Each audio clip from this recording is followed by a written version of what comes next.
嗨，大家好，我是坦平叔。今天是2025年11月5号。这一期我们继续聊聊俄罗斯入侵乌克兰，看一看乌克兰战场上也有什么变化。今天是俄罗斯侵略乌克兰的第1351天，也是乌军进入库尔斯克的第457天。前线发生了162起战斗，其中68次在波克罗夫斯克前线。乌军称在多布罗皮利亚附近发动大规模反攻，有条不紊地清除了孤立的俄罗斯据点，并收复了多个村庄。当俄最高指挥部最终意识到溃败的规模时孤注一掷的机械化反击却只造成了灾难性的损失，仅在一个战区就伤亡超过1200人。也就是在波克罗夫斯克双方打的是越来越惨烈伤亡程度急剧上升波克罗夫斯克方向传来了一些有趣的消息，在这里乌军开始逐一消灭多布罗皮利亚附近孤立的俄军，并在这一过程中收复了许多村庄。乌军已经夺回并清剿了波克罗夫斯克以北的叫罗金斯科耶，并清除了俄军攻入到南部的入侵部队，意味着乌军已经控制了罗金斯科耶到波克罗夫斯克主要的公路。俄乌双方在波克罗夫斯克这儿是打的是越来越激烈，越来越惨烈，双方一个要在11月15号之前拿下波克罗夫斯克。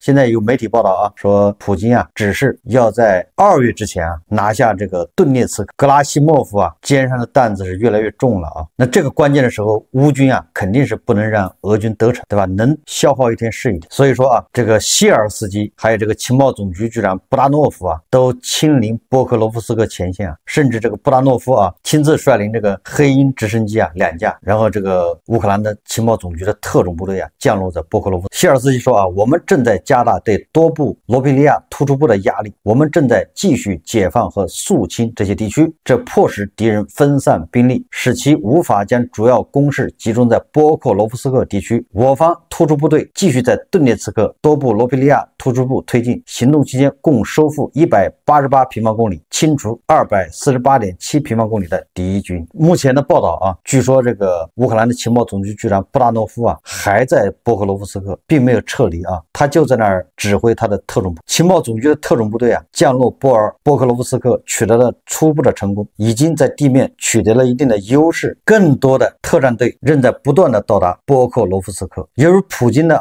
这个要求俄军在波克罗夫斯克的进攻更加猛烈。乌军发布了无人机拍摄的视频，显示波克罗夫斯克地区这个战场的惨状俄军在进攻失败后丢下数十具扭曲残缺的肢体，触目惊心实际上这个对俄军来说要求更高。乌军怎么说呢？保家卫国，网上也有很多关于乌军愿意，对吧？还有乌军投降。但是你要反过来再想如果乌军出现这种情况，那说明俄军就会这种情况就更加严重。双方这么高的这种伤亡，这种消耗那俄军更扛不住因为俄军他是为了钱打仗，他们不知道打仗是给谁打仗，他也不知道这是目的，没有保家卫国的这种信念。所以这个极高的伤亡率，再加上俄军军官的管理方式逼迫，直接导致波克罗夫斯克方向俄军出现了更多的逃兵。我想这个是可以理解的也就是说，网上你看到越多的乌军，对吧？这个被俘或者乌军投降，那么俄军恐怕是成倍的投降。你双方，对吧？都是扛不住这种压力说潜伏在俄军第41近卫集团军火焰部队的特工报告称，因不堪忍受被军官驱逐参加肉烂攻势，就是人肉攻势该部在波克罗夫斯克防线出现了逃兵潮，仅过去1周就有38名俄军士兵逃离了阵地，目前正遭受督战队的搜捕。我想这个是恐怕是客观情况在这个库皮扬斯克俄乌双方也是各执一词俄罗斯方面称已经对那里的乌军实施了包围，这个俄军没事就包饺子但最终总是发现最后饺子馅不见了。而这个乌克兰这方面表示呢，说冲入库皮扬斯克的俄军士兵还有60人正在部署清理。那么更重要的是这个4号泽连斯基突然出现在多布罗皮利亚前线。泽连斯基说啊，我在乌克兰国土防卫第1军亚速的指挥所会见了我们的战士，该军正在与邻近部队一起在多部罗皮利亚地区进行防御作战。我听取了军方的报告，我们讨论了前线局势和最紧迫的需求，武器装备、扩大无人机生产规模、旅级部队的需求以及亚速军团和其他部队经验是重点关注的问题。我感谢战士们的付出，并亲自为他们颁发了国家奖章。这些保卫者在重要的地区服役，我感谢勇士们保卫乌克兰和我们的领土完整。这个泽连斯基说啊，谢尔斯基、普罗科彭科都在，所以怎么说呢？只能说俄乌双方啊，在波克罗夫斯克是这个双方啊还在鏖战、消耗战，谁也没能拿下谁。如果说波克罗夫斯克已经丢失了，或者是被俄军包围，那泽连斯基也不可能亲自又跑去了。泽连斯基去了，同时啊，也反过来也说明啊，乌军恐怕在前线压力是越来越大，双方谁都不能让，要不然的话，泽连斯基、谢尔斯基、这个布达诺夫，还有这个乌克兰的这个无人机部队的司令啊，叫什么鸟扎尔，全部在那儿。这个也说明这个在波克罗夫斯克，对吧？乌军非常重视啊，压力非常大。这个泽连斯基说啊，他说指挥官们不应害怕报告前线阵地失守的情况，最重要的是拯救生命。大家还记得吧？对吧？上个星期这个谢尔斯基跑到波克罗夫斯克前线，就撤了几名指挥官，就是因为他们在前线谎报军情啊，隐瞒了啊这个乌军在前线的损失。这回啊，泽连斯基到这个前线又说啊，也就是他说指挥官们不应该啊害怕这个报告损失，就是要如实报告战况，不能瞒报虚报。最重要的是拯救生命。他说，如果你们保住了人员，那就很好，因为还有人员，你们可以稍后再决定如何恢复局面。如果没有人员，那就是另外一回事了。实际上就是咱们老说的存地失人，对吧？人地皆亡，存人失地，是吧？那还有机会，也就是再精炼一点，就是保存有生力量，不能真的跟俄军在那消耗啊，实在守不住，对吧？乌军就应该撤，因为他这些都是有经验的士兵啊，到时候一扩充，部队能迅速的啊扩充好几倍，照样可以打回去啊。只要有武器，有足够的弹药。但是如果你的精锐部队没了，你很难恢复啊。所以司机说这个话是对的啊。这个俄罗斯的公众人物，俄罗斯著名的军官叫列昂尼德·伊瓦绍夫将军，严厉批评俄罗斯政府在俄乌战争中的做法。他说啊，我们在波克罗夫斯克附近取得的进展只是战术上的成功，我们在作战战术层面没有任何成功，在战略层面上，我们在各个方向都遭受了失败。战略上的失败将导致俄罗斯的崩溃，我们被孤立了。而联合国安理会常任理事国发表声明支持乌克兰，这已经是我们的战略失败。我们的领导层吹嘘说啊，没有哪个国家拥有像我们这样的武器，更准确的说，在军事领域，没有哪个国家像我们一样窃取这么多东西。我们像吸饱水的苔藓一样，紧紧抓住海燕导弹和海神核鱼雷不放。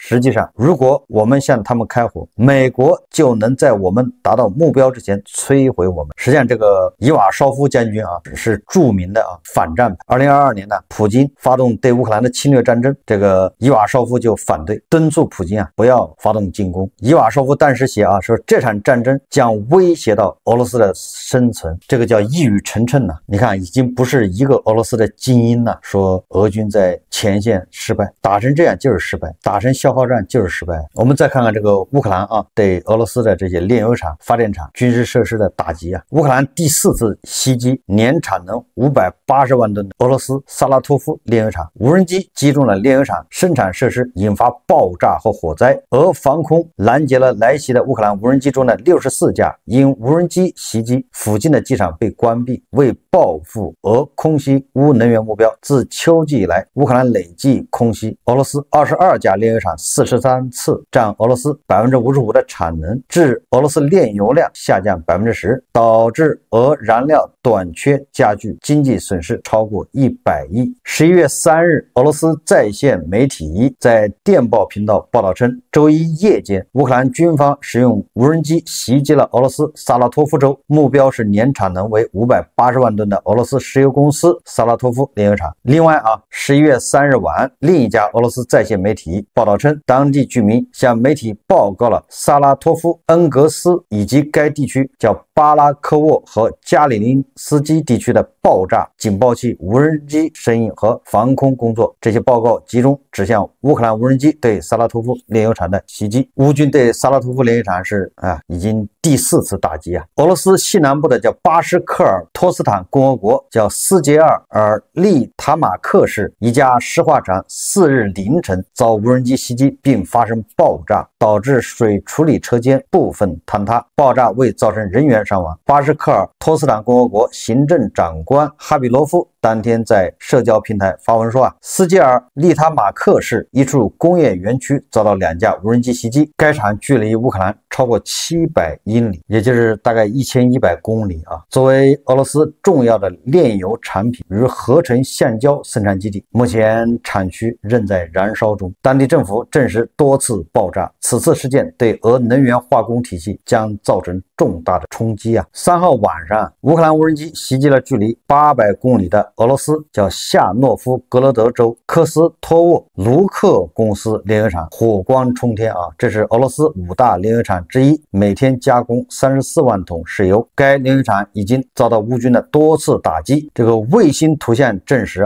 在俄罗斯克拉斯诺达尔边疆区叫塔曼半岛的卡夫卡兹港附近克赤海峡水域出现石油泄漏。此前周日，该港口区域曾报告发生拖船火灾，恐怕又是乌军的杰作啊！油轮被袭击。11月2号，莫斯科遭到了大规模无人机的袭击，莫斯科大面积停电，郊区漆黑一片，数百架乌克兰无人机照亮了莫斯科郊区的天空，攻击了俄罗斯的军事设施和能源中心。莫斯科郊外的晚上现在热闹了啊！俄媒体自己评估说这是迄今为止乌克兰最大的无人机浪潮式攻击，直指俄罗斯整个首都地区。除了莫斯科之外，无人机攻击的详细地点有克里米亚军事基础设施遭到爆炸和攻击，库尔斯克州能源设施受损，卢甘斯克州能源基础设施受损，利佩斯克州能源设施受损也还有这个克拉斯诺达尔边疆区。乌克兰海军还攻击了俄罗斯境内的奥列尔火电厂和新布良斯克火力发电厂，这个是用乌军的海王星导弹赞助的啊。双方在波克罗夫斯克进入了一个白热化的一个争夺战，同时也没有放过轰炸对方纵深的这些目标的机会。现在就看俄罗斯能不能在11月15号之前拿下波克罗夫斯克。目前看应该还是比较困难，就有可能，但是困难很大，因为这个乌军的头目全去了。格拉西莫夫这个牛吹大了，不知道11月份格拉西莫夫还能不能笑得出。我们再看看外交以及国际援助。这个泽连斯基说2025年将造3000颗导弹，乌克兰导弹工业正在扩张，基辅方面正努力实现2025年拥有3000枚导弹的目标。我们已经在使用新型导弹火烈鸟、路塔和海王星，并预计在年底前实现批量生产，每个人都能看到成果。什么意思他这个3000颗导弹在2025年要造出来，如果真的能做到那这个可够这个俄罗斯喝一壶的。俄罗斯现在一周也只能攒几十颗导弹，各种型号的这都已经够呛了。年底也只有不到2个月，乌克兰要造3000枚，这是什么样的一个生产能力？意大利国防部长表示意大利正在向乌克兰提供第12批军事援助，这批援助物资将包括弹药和防空系统的导弹，将于2025年底交付。这个意大利也是默默的在援助乌克兰。说归说，闹归闹援助不能开玩笑。英国国防部已正式确认将皇家陆军仍在服役的全部99门 AS90 155毫米自行榴弹炮移交给乌克兰。这些说是英国军备中此类系统的全部剩余存，一把全送给乌克兰了。根据欧洲媒体报道说冯德莱恩告诉泽连斯基，即将发布的欧盟委员会报告将确认乌克兰已做好加入欧盟的准备。他向基辅保证今年冬天将提供能源支持，并表示可持续的财政援助正在筹备中。乌克兰的承诺将在11月4日公布的扩大方案中得到认可。冯德莱恩在与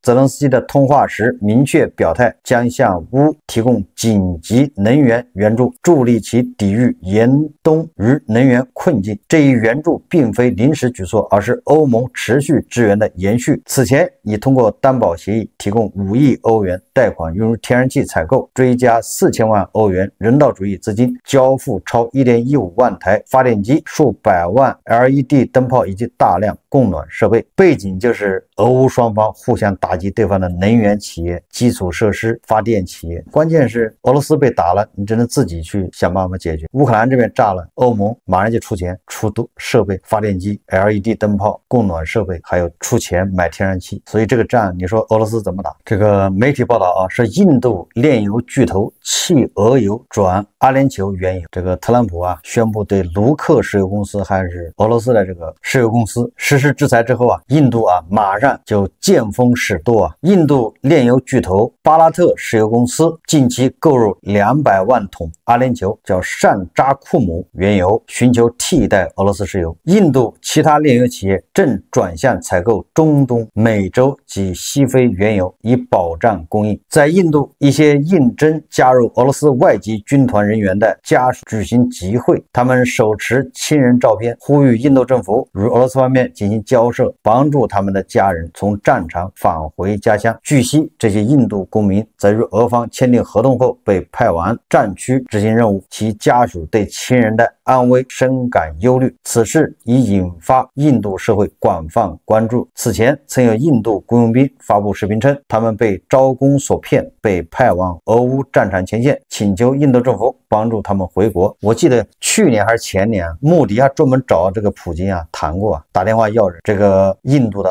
雇佣兵啊，然后从战场上回到印度。理由是什么呢？理由说这些人都是被这个俄罗斯的这些网站，这些人在印度以这个招工的名义骗到了俄罗斯。到了俄罗斯之后，这印度人也不懂俄文呢，就是在那协议上乱签，一顿签完之后，然后他们就被送上大巴车，先送到一个新兵营去训练个几天，就被分配到各个前线。直到这个时候，这些印度人才知道原来是来送死的，堵枪营，来跟这个无人机来个亲密的会晤。看样子这个俄罗斯人并没有因为穆迪向这个普京抗议而停止他在这个印度招募雇佣兵的这个行为紧着印度薅羊毛可以预见印度会越来越切断与俄罗斯的这个石油的联系。没有办法，因为这个卢克石油公司和俄罗斯石油公司是俄罗斯对外石油贸易的2个最主要的公司，而且据说印度一半的石油是通过卢克石油公司进口的。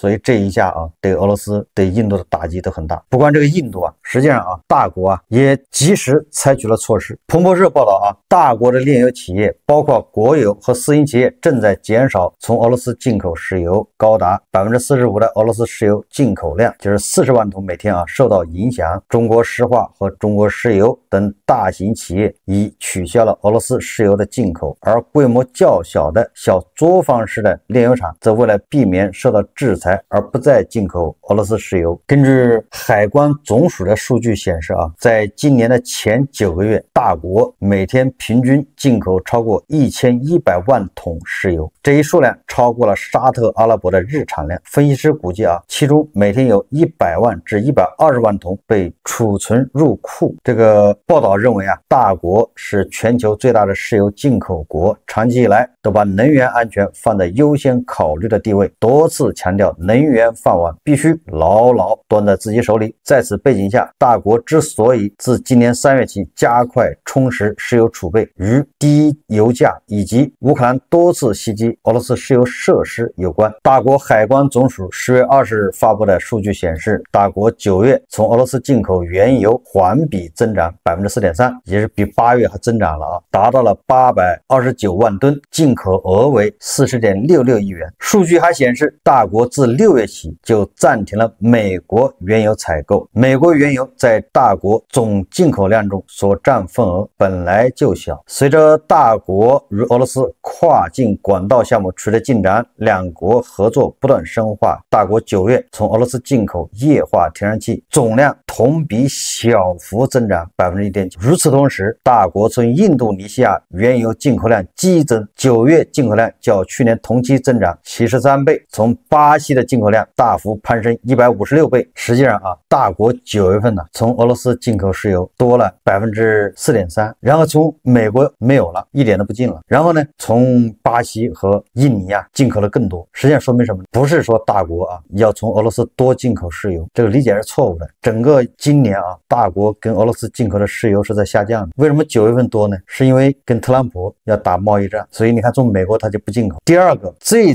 主要的原因，因为都知道特朗普对吧？还有这个欧盟啊，要对俄罗斯的这个石油2级制裁，因为他早就放风了，早就开始讨论了。那作为底线思维，大国肯定知道啊，这一天迟早要来，所以在这个美国实施制裁之前，是不是就有一个抢出口的这种行为啊？加上价格便宜，那就玩命的进嘛，所以就增长了。这只是啊，在这个美国要制裁卢克还有俄罗斯石油公司的时候，之前的一种抢进口的行为。就像这个对吧？美国要对大国加关税，那加关税之前呢，美国的公司就疯狂的从大国进口，大国也疯狂的出口，这么一个行为。总体上啊，大国实际上已经逐步降低从俄罗斯的这个石油和天然气的量。这也是为什么俄罗斯的总理米舒尔斯金带了那么多人吧，他副总理什么财政部长一大堆的，各个部的部长全带了，干什么？带来玩什么？带来是推销啊！我在以前就做节目就说过了，如果是总统或者总理就带着几个人来了，实际上那个就是礼节性的访问，就来看一个寒暄一下，双方签好的框架协议，意思这大家都懂吧？哎，一旦那个老板来了，后面带了好多这个部长，各个部的部长，还有甚至大的公司的总裁，那个来了不是寒暄，也不是礼节性的，是来签协议干活的，具体落实。那这次俄罗斯派了这个米舒斯金带了这么多部长来落实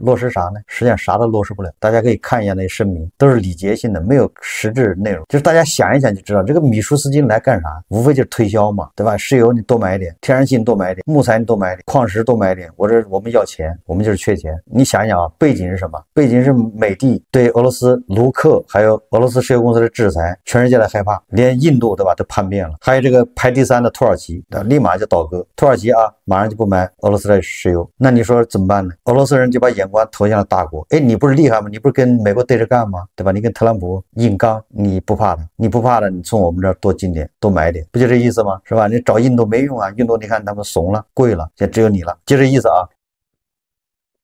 你想象一下就知道了。我认为这个时候大国啊应该啊逐步减少从俄罗斯的石油、天然气还有其他的物资。大家还知道吧？这个大国跟特朗普谈的这个大豆是吧？要从美国买1200万吨大豆，特朗普把这个当做一个成绩啊、战果啊，对吧？他要向他的选民这些报喜啊。结果这个深深的刺激了俄罗斯啊。一名俄罗斯政府消息人士称啊，大国与美国的贸易协议不会对俄罗斯非转基因大豆对华出口造成影响。根据路透社报道啊，俄罗斯农业部部长卢特本周访问大国，也就是跟着米舒尔斯金一起来了啊，在首都啊与大国的农业农村部部长会谈，寻求扩大对华出口。你说咱们已经买了美国的这1200万吨大豆，还要你这个俄罗斯的大豆干啥？要也能要。问题巴西、阿根廷这些大豆都得要，这老朋友签的都是长期协议，对不对？我不说了吗？俄罗斯急了，你知道吗？他的农产品都要卖到大国，结果美国也要卖到大国，乌克兰也要卖到大国。所以这个俄罗斯人的理由是什么呢？俄罗斯人理由是美国呢是转基因大豆，我们这不是，说全球只有我们在种植这种大豆，就是非转基因的。关于在俄罗斯种大豆啊，我还真看过一个纪录片啊，就一个 UP 主拍的，哪天有空我再放出来。做节目的时候啊，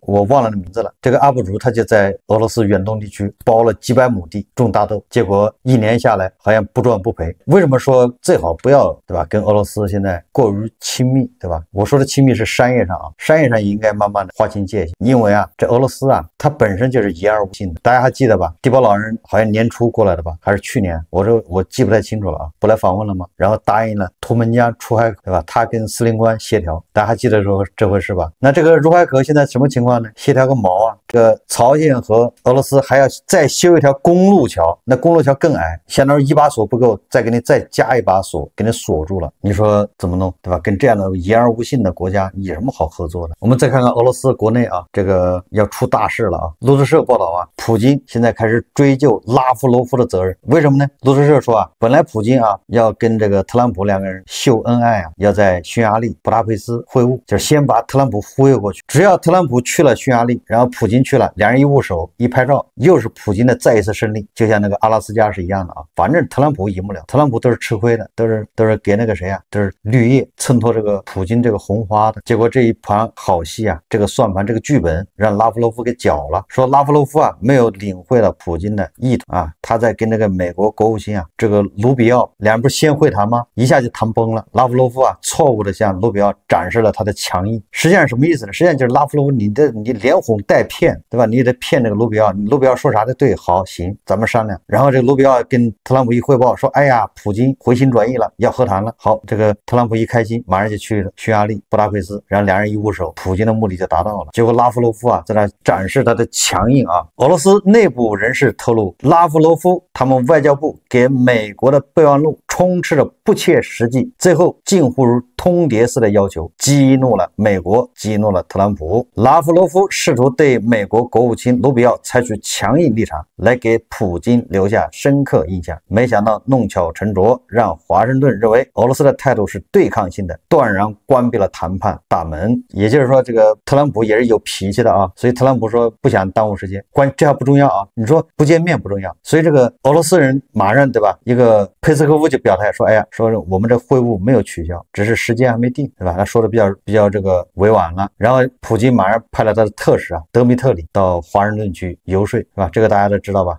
这么一说还是对的啊。那确实是普京啊发现这个拉夫罗夫给办砸了，赶紧又去忽悠这个特朗普去了。这个都不重要啊，最重要的是特朗普一怒，还真的制裁了卢克石油公司和俄罗斯石油公司，这一下真正的让普京难受了。卢克石油公司是俄罗斯最大的在海外投资最多的这么一个石油企业，它在欧洲，在保加利亚，它甚至在美国都有石油企业，在美国有连锁那个加油站，在非洲，结果被美国和欧盟一制裁啊，卢克石油公司现在马上就要卖它的海外资产，活不下去啊，那怎么活啊？这30年啊，卢克石油公司的扩张戛然而止，你说普京怎么不肉疼啊？卢克石油公司在海外的业务实际上就给俄罗斯挣美元的嘛，挣外汇，这回挣不了了。所以说这个路透社说啊，在俄罗斯拉夫罗夫被指控蓄意破坏元首峰会，拉夫罗夫的地位现在明显削弱了，就像之前的绍伊古一样，他正在从一位权力人物变成一个替罪羊。雪上加霜的是，